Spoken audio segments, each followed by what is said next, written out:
ಎಲ್ಲರಿಗೂ ನಮಸ್ಕಾರ. Welcome back to my YouTube channel. ಇವತ್ತು ವೆಜಿಟೇಬಲ್ ಪನ್ನೀರ್ ಪರಾಟ ಯಾವ ರೀತಿ ಮಾಡೋದು ಅಂತ ತೋರಿಸ್ತಾ ಇದ್ದೀನಿ. ತುಂಬಾ ಟೇಸ್ಟಿಯಾಗಿರುತ್ತೆ. ಈ ಮೆಥಡಲ್ಲಿ ಒಂದು ಟೈಮ್ ಟ್ರೈ ಮಾಡಿ ನೋಡಿ. ಇನ್ನು ಯಾರಾದರೂ ನನ್ನ ಚಾನಲ್ನ ಸಬ್ಸ್ಕ್ರೈಬ್ ಮಾಡ್ಕೊಂಡಿಲ್ಲ ಅಂದರೆ ಪ್ಲೀಸ್ ಸಬ್ಸ್ಕ್ರೈಬ್ ಮಾಡ್ಕೊಳ್ಳಿ. ಇದು ಎರಡು ಆಲೂಗಡ್ಡೆನ ಬೇಯಿಸ್ಕೊಂಡಿರೋದನ್ನು ಸ್ಮ್ಯಾಶ್ ಮಾಡ್ಕೊಂಡಿದ್ದೀನಿ. ಬೀನ್ಸ್ ಬಂದುಬಿಟ್ಟು ಸಣ್ಣದಾಗಿ ಕಟ್ ಮಾಡಿ ಸ್ಟೀಮ್ ಕೊಟ್ಕೊಂಡಿದ್ದೀನಿ. ಸ್ಟೀಮ್ ಮಾಡಿರೋ ಅಂಥ ಬೀನ್ಸ್ನ ಹಾಕ್ಕೊಂಡಿದ್ದೀನಿ. ಕ್ಯಾಬೇಜ್ ತುರಿ ಹಾಕ್ಕೊಂಡಿದ್ದೀನಿ. ಕೊತ್ತಂಬರಿ ಸೊಪ್ಪು, ಕ್ಯಾರೆಟು, ಪನ್ನೀರು ನೋಡಿ ತೋರಿಸ್ತಾ ಇದ್ದೀನಲ್ಲ, ಈ ರೀತಿ ಉದುರಿಸ್ಕೊಳ್ತಾ ಇದ್ದೀನಿ. ನಾನು ಪೌಡ್ರ್ ಥರ ಮಾಡಿಕೊಂಡು ಅದಕ್ಕೆ ಆ್ಯಡ್ ಮಾಡ್ಕೊಂಡಿದ್ದೀನಿ.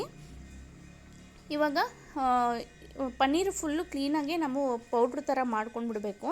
ಆವಾಗ ಹೊಂದ್ಕೊಳ್ಳುತ್ತೆ. ಅದ್ರ ಜೊತೆಗೆ ರುಚಿಗೆ ತಕ್ಕದಷ್ಟು ಉಪ್ಪು ಹಾಕ್ಕೊಳ್ತಾ ಇದ್ದೀನಿ. ಸ್ವಲ್ಪ ಗರಂ ಮಸಾಲ ಹಾಕ್ಕೊಳ್ತಾ ಇದ್ದೀನಿ.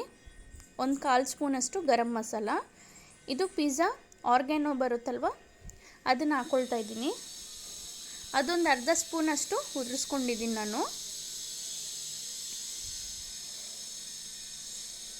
ಖಾರದ ಪುಡಿ ಹಾಕ್ಕೊಂಡಿದ್ದೀನಿ. ನೀವು ಬೇಕಾದರೆ ಮೆಣಸಿನ್ಕಾಯಿ ಹಾಕ್ಕೊಳ್ಬೋದು ಈ ಜಾಗದಲ್ಲಿ. ನಾನು ಖಾರದ ಪುಡಿ ಹಾಕ್ಕೊಂಡಿದ್ದೀನಿ. ಮಗು ತಿನ್ನೋದ್ರಿಂದ ನಾನು ಖಾರದ ಪುಡಿ ಯೂಸ್ ಮಾಡಿದ್ದೀನಿ. ನೀವು ಖಾರದ ಪುಡಿ ಬೇಡ ಅಂದರೆ ಮೆಣಸಿನ್ಕಾಯಿ ಸಣ್ಣದಾಗಿ ಕಟ್ ಮಾಡಿ ಹಾಕ್ಕೊಳ್ಬೋದು. ಇದೆಲ್ಲ ಹಾಕಿದ್ಮೇಲೆ ಚೆನ್ನಾಗಿ ಮಿಕ್ಸ್ ಮಾಡ್ಕೊಳ್ತಾ ಇದ್ದೀನಿ ಒಂದು ಟೈಮು. ಈಗ ಅದು ಒಂದು ಸೈಡ್ಗೆ ಇಟ್ಕೊತಾ ಇದ್ದೀನಿ. ಈಗ ಗೋಧಿ ಹಿಟ್ಟನ್ನ ಕಲಿಸ್ಕೊಳ್ತಾ ಇದ್ದೀನಿ. ಸ್ವಲ್ಪ ರುಚಿಗೆ ತಕ್ಕದಷ್ಟು ಉಪ್ಪು ಹಾಕ್ಕೊಂಡಿದ್ದೀನಿ. ಜೀರಿಗೆ 1 ಸ್ಪೂನಷ್ಟು ಜೀರಿಗೆ ಹಾಕ್ಕೊಳ್ತಾ ಇದ್ದೀನಿ. ತುಂಬಾ ಟೇಸ್ಟಿಯಾಗಿರುತ್ತೆ. ಮತ್ತು ವೆಜಿಟೇಬಲ್ಸ್ ಹಾಕೋದ್ರಿಂದ ಅದು ಒಂಥರ ಯೂನಿಕ್ ಟೇಸ್ಟ್ ಅನ್ನೋದಿರುತ್ತೆ. ಮಕ್ಕಳು ಸಹ ಇಷ್ಟಪಟ್ಟು ತಿಂತಾರೆ ಈ ರೀತಿ ಮಾಡಿಕೊಡೋದ್ರಿಂದ. ಇದು lunch box, husband lunch box, ಮಕ್ಕಳ ಲಂಚ್ ಬಾಕ್ಸ್ಗೆ ಮತ್ತು ಬ್ರೇಕ್ಫಾಸ್ಟ್ಗೆಲ್ಲ ತುಂಬಾ ಚೆನ್ನಾಗಿರುತ್ತೆ ರೆಸಿಪಿ. ಸೊ ಗೋಧಿ ಹಿಟ್ಟು ಕಲಿಸ್ಕೊಂಡಿದ್ದೀನಿ ನೋಡಿ. ನಾನು ತೀರಾ ತೆಳು ಕಲಿಸ್ಕೊಳ್ಬಾರ್ದು ಗೋಧಿ ಹಿಟ್ಟಿದ್ದಕ್ಕೆ. ಒಂದು ಸ್ವಲ್ಪ ಮೀಡಿಯಮ್ ಆಗಿ ಗಟ್ಟಿ ಇರಬೇಕು. ಯಾಕಂದರೆ ನಾವು ಸ್ಟಫಿಂಗ್ ಏನು ಹಾಕ್ತೀವಿ ಅದು ಸ್ವಲ್ಪ ನೀರಿನಂಶ ಇರುತ್ತೆ. ಹಂಗಾಗಿ ಸ್ಟಫಿಂಗ್ ನೀರಿನಂಶ ಇರೋದ್ರಿಂದ ನಮಗೆ ಲಟ್ಸೋದಕ್ಕೆ ಕಷ್ಟ ಆಗುತ್ತೆ. ಗೋಧಿ ಹಿಟ್ಟು ಒಂಚೂರು ಗಟ್ಟಿ ಇದ್ದರೆ ತುಂಬಾ ಪರವಾಗಿಲ್ಲ.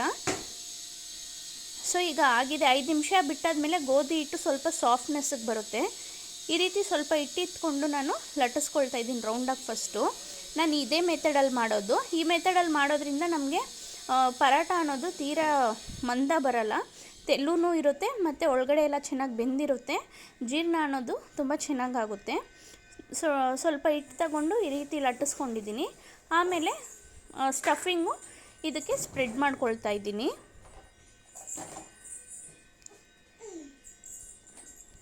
ಇವಾಗ ನೋಡಿ, ನಾನೇನು ಸ್ಟಫಿಂಗ್ ರೆಡಿ ಮಾಡ್ಕೊಂಡಿದ್ನೋ ಅದನ್ನು ಇದಕ್ಕೆ ಈ ರೀತಿ ಹಾಕ್ಕೊಂಡು ಫುಲ್ ಸ್ಪ್ರೆಡ್ ಮಾಡ್ಕೊತಾ ಇದ್ದೀನಿ.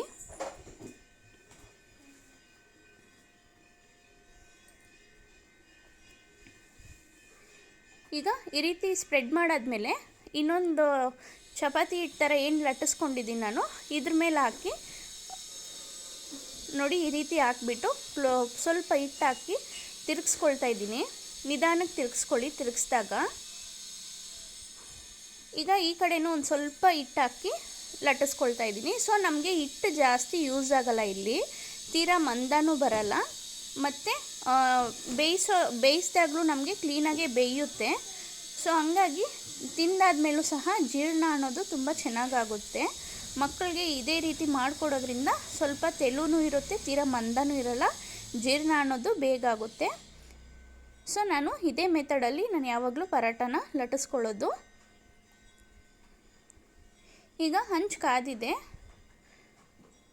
ಸ್ವಲ್ಪ ಎಣ್ಣೆ ಹಾಕಿ ಸ್ಪ್ರೆಡ್ ಮಾಡಿ ಮಾಮೂಲಿ ನಾವು ಚಪಾತಿ ಯಾವ ರೀತಿ ಸುಟ್ಕೊಳ್ತೀವೋ ಅದೇ ರೀತಿ ಸುಡ್ತಾ ಇದ್ದೀನಿ. ಅಂದರೆ ಇಲ್ಲಿ ಮೀಡಿಯಮ್ ಫ್ಲೇಮಲ್ಲಿ ಇಟ್ಕೊಂಡು ಸುಟ್ಕೊಳ್ತಾ ಇದ್ದೀನಿ. ಒಳಗಡೆ ಎಲ್ಲ ಚೆನ್ನಾಗಿ ಬೇಯಬೇಕಲ್ವ, ಹಂಗಾಗಿ ಮೀಡಿಯಮ್ ಫ್ಲೇಮಲ್ಲೇ ಇಟ್ಟು ಚಪಾತಿ ಥರ ಸುಟ್ಕೊಳ್ತಾ ಇದ್ದೀನಿ ನೋಡಿ. ನಿಮ್ಗೇನಾದರೂ ಈ ವಿಡಿಯೋ ಇಷ್ಟ ಆಗಿದ್ದರೆ ಒಂದು ಲೈಕ್ ಮಾಡಿ ಮತ್ತು ನಿಮ್ಮ ಫ್ರೆಂಡ್ಸ್ ಫ್ಯಾಮ್ಲಿಗೆ ಶೇರ್ ಮಾಡಿ. Thank you for watching.